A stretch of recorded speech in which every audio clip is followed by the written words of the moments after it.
teman-teman Ria Farm. Ketemu lagi dengan saya Ria di channel kita Ria Farm Bali. Oke. Kali ini saya mau membahas tentang beberapa teman kemarin tanyakan, saya baru mau memulai ternak babi. Nah, sebaiknya gimana kan gitu kan.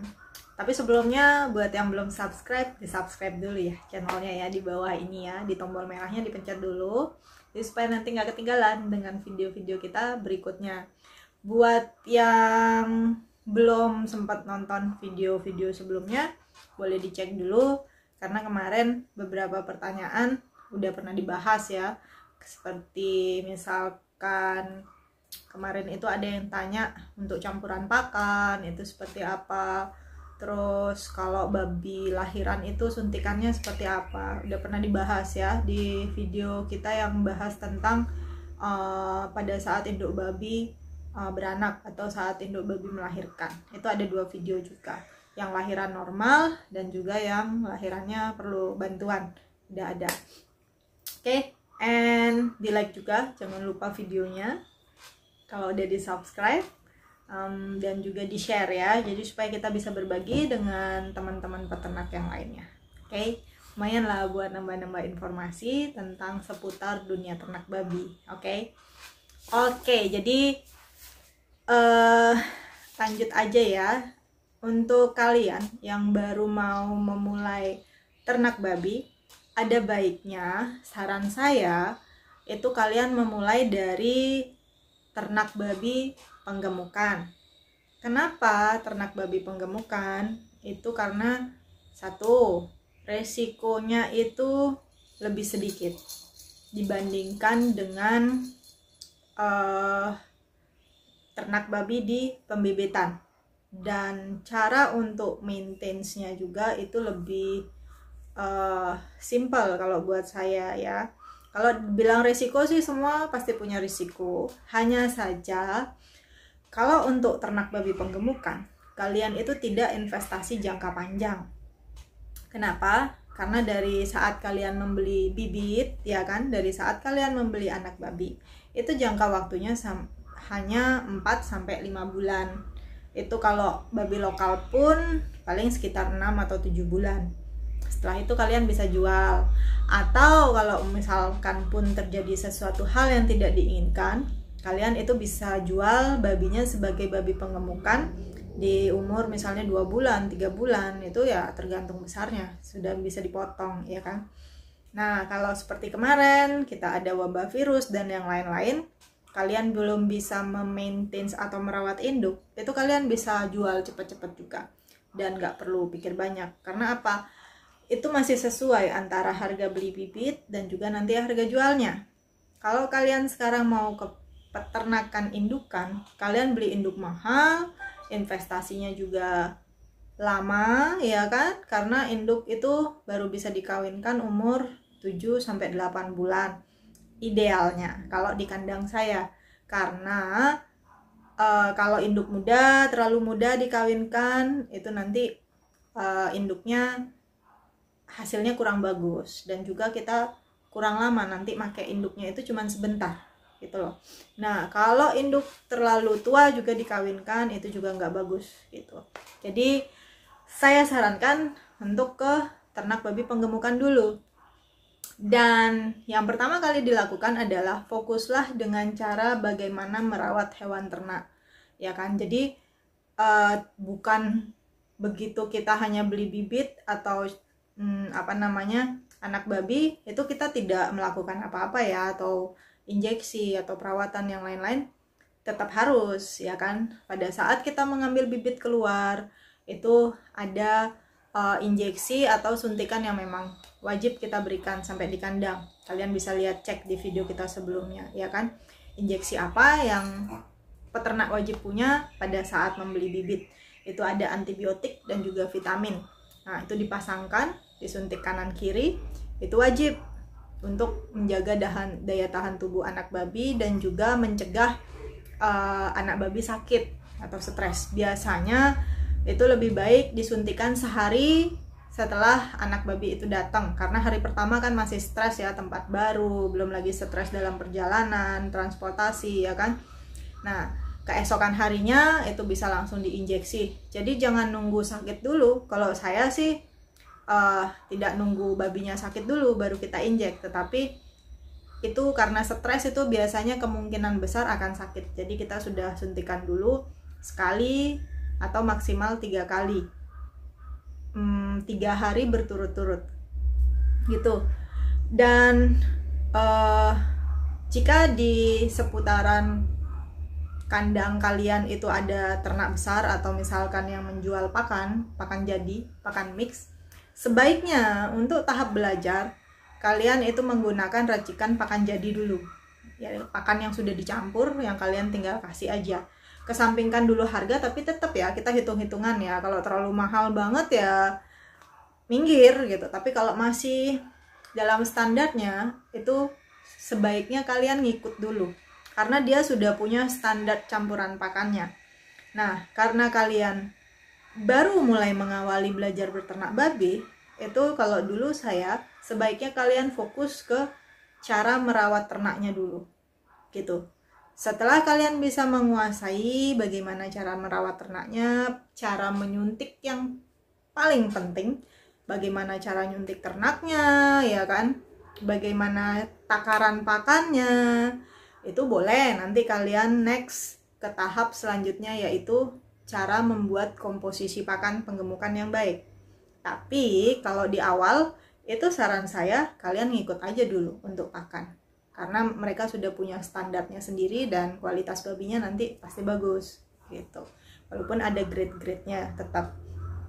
Tapi jangan sampai kalian sudah mulai belajar beternak itu nanti tidak bisa merawat hewan ternaknya. Minimal bisa menyuntik hewan ternak sendiri. Obat-obatannya minimal, yang paling minimal kalian harus tahu adalah antibiotik dan vitamin yang standar dan obat cacing gitu. Jadi sebagai peternak ya semua harus perlu proses ya, mengawali dari awal sampai nanti akhirnya bisa sendiri, itu perlu step by step.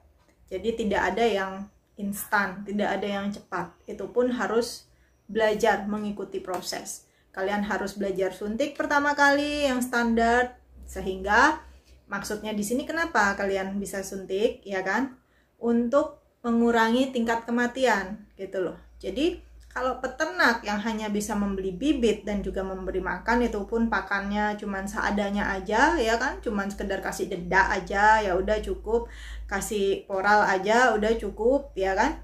Itu kalau kayak kemarin kita lagi ada wabah, entah itu ASF apalagi ASF ya, mau kolera atau ASF, ataupun cuman hanya sekedar, apalagi peternaknya ini nggak pernah nyemprot kandang, cuman sekedar bakteri, ya itu lewat hewan ternaknya, penggemukannya pasti ya tewas, nggak usah ditanya lagi gitu loh.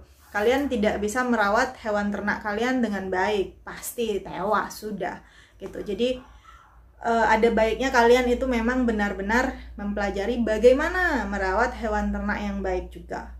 Nah, setelah itu baru kalian akan ke tahap selanjutnya, membicarakan tentang kualitas dagingnya, harga babinya ya kan, masuk grade mana, pasar bawah, menengah, atau premium ya kan dagingnya. Nah, kalau kalian udah bisa menguasai itu ya kan, semuanya menguasai cara merawat hewan ternak, baru nanti kalian akan berbicara tentang harga babi kalian, harga babi potong kalian ya kan, mau pasang harga berapa gitu. Dan kalian sudah tahu kualitas babi yang mau kalian jual itu gimana ya kan. Nggak mungkin dong kamu mau jual kualitas bagus di harga yang murah gitu.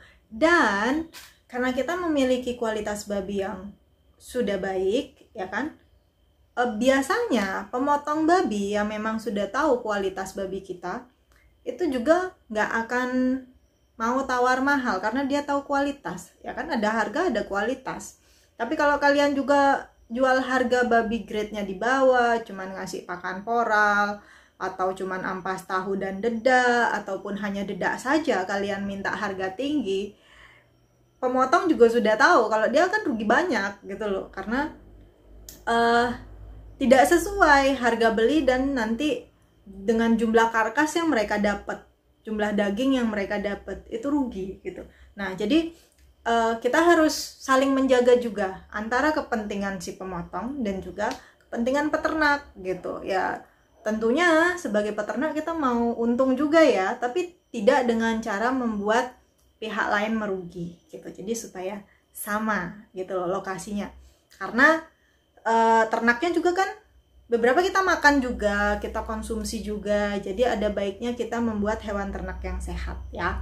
Jadi itu saran saya, jika kalian mau memulai ternak babi, kalian cari-cari dulu artikelnya seperti apa membuat ternak babi ya kan, jenis-jenis kandang seperti apa, ada kandang koloni ya kan, ada kandang baterai yang satu-satu itu ya kan, yang dari besi, atau ada kandang juga yang istilahnya kandang apa ya, kandang organik katanya dibilang ya kan, ada yang sistem babinya lepas. Nah itu kalian pilih dulu, kumpulkan informasi dulu, dan kalau memang mau belajar beternak babi, alangkah baiknya itu tidak hanya menjadi peternak musiman ya kan. Jadi supaya benar menjadi peternak yang bagus, yang baik gitu loh. Jadi tidak sekedar peternak musiman yang sekarang ada besok hilang gitu kan ya kan. Begitu harga babi naik, rame-rame kita mau ternak babi, begitu harga turun ya udah tutup aja kandangnya. Nah perlu kalian ingat juga, kita memulai suatu usaha itu kita mengeluarkan uang, mengeluarkan modal. Jadi kan sayang, walaupun skala kecil itu tetap judulnya adalah modal gitu loh. Ada nilai yang kita keluarkan di sana. Jadi alangkah baiknya itu memang harus dipelajari benar-benar ya kan. Bagaimana supaya bisa menjadi peternak yang baik, walaupun skala kecil tapi punya kualitas bagus, it's okay ya kan. Nggak harus yang langsung besar, itu juga modalnya besar ya kan. Jadi dipelajari dulu ya kan dari ternak penggemukan, karena nanti kalau kalian sudah belum apa-apa, apalagi yang belum ada pengalaman ya kan, langsung mau ke ternak indukan, itu complicated. Kalian tidak ada pengalaman merawat babi yang lepas sapih dari induk ya kan, atau pisah dari induk, itu seperti apa, itu aja kalian belum bisa. Kalian sudah mau merawat baby piglet ya kan, atau bayi babi, itu lebih sulit merawat babi ketimbang babi penggemukan. Belum lagi kalian harus merawat induk ya kan, induk babi nyuntik aja nggak bisa, gimana mau merawat induk babi dan juga piglet, anak babinya ya kan. Faktor kegagalannya itu lebih besar nantinya gitu, dan setelah itu faktor kerugiannya juga lebih besar. Kalian beli induk mahal, nanti akhirnya induknya rusak, harus dijual dengan harga murah. Belum lagi kalian tidak ada pengalaman bagaimana tahu babi birahi ya kan, untuk cara mengawinkan babi gimana. Belum lagi nanti cara cari pejantan. So untuk babi pembibitan, untuk pembibitan babi atau indukan babi itu lebih complicated, itu lebih banyak hal. Jadi gak ada sesuatu hal itu yang mudah, walaupun hanya peternak babi, tapi itu memang harus selain pengetahuan, pengalaman itu penting.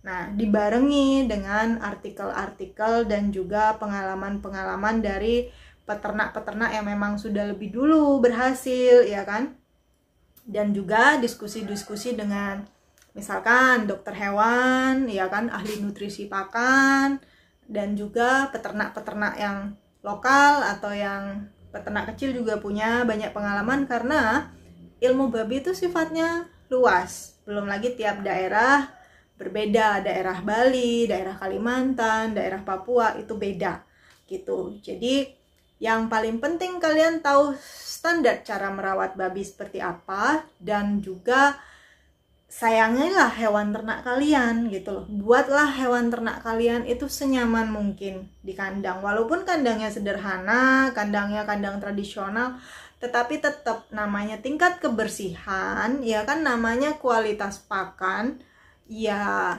dikasih yang memang layak makan dan juga layak tinggal, karena itu kan hewan kita pelihara untuk dikonsumsi ya kan, untuk dimakan gitu loh. Jangan sampai kita memakan daging yang hewannya tidak sehat, tidak bagus gitu kan. Nah, kualitas pakan yang kalian berikan ke hewan ternak itu kan otomatis nanti mempengaruhi dengan kualitas daging yang kalian makan. Begitu. Jadi itulah kenapa ada baiknya kita peternak babi itu mulai memberi pakan hewan ternak yang baik, yang bagus gitu loh. Oke. Dan juga saran saya untuk di awal buat kalian yang ternak baru, kalian boleh mulai dengan membeli bibit, contohnya bibit babi lokal. Itu boleh. Biasanya daya tahan tubuh babi lokal itu lebih kuat dibandingkan dengan babi ras gitu loh, atau babi SGI, standar genetik internasional. Karena logikanya semakin bagus kualitas genetiknya, itu babinya semakin rewel gitu loh. Nggak ada cerita semakin bagus genetik semakin bandel gitu, nggak ada. Yang ada kita perawatannya harus benar-benar maksimal. Semakin bandel rentan dengan penyakit gitu. Jadi kenapa kita harus sering-sering disinfektan dan segala macam. Atau kalian bisa mulai dengan beli anakan babi crossing atau crossan silangan, atau yang biasa babi rumahan dulu ya kan. Biasanya itu imun sistemnya lebih kebal lah gitu. Sama halnya dengan ayam kampung dan ayam broiler. Tidak bisa disamakan. Ayam broiler itu kita rawatnya kayak ayam kampung, lepas aja pasti mati gitu. Tapi kalau ayam kampung kita lepas gitu aja hidup gitu loh. Jadi sama di babi pun sama seperti itu. Nanti setelah kalian bisa memanage ini babi, kalian mau mengarah ke yang genetiknya atau rasnya itu lebih bagus, nah itu mesti bener-bener dengan telaten dirawat hewan ternaknya gitu. Oke, biar nggak kepanjangan ya videonya, ini nanti kalau kita bahas itu bisa sampai sehari seminggu pun mungkin nggak selesai. Jadi sekian dulu video kita kali ini. Sampai jumpa di video kita berikutnya ya kan. Buat kalian yang tanya-tanya kemarin udah saya jawab di video kita kali ini. Lebih baik mana kalau kita peternak baru, mau mulai di penggemukan dulu atau saya indukan dulu? Saran saya di penggemukan dulu ya. Oke, sampai jumpa. Salam peternak babi dari Bali. Jangan lupa di subscribe, di like juga videonya, and di share. Bye bye.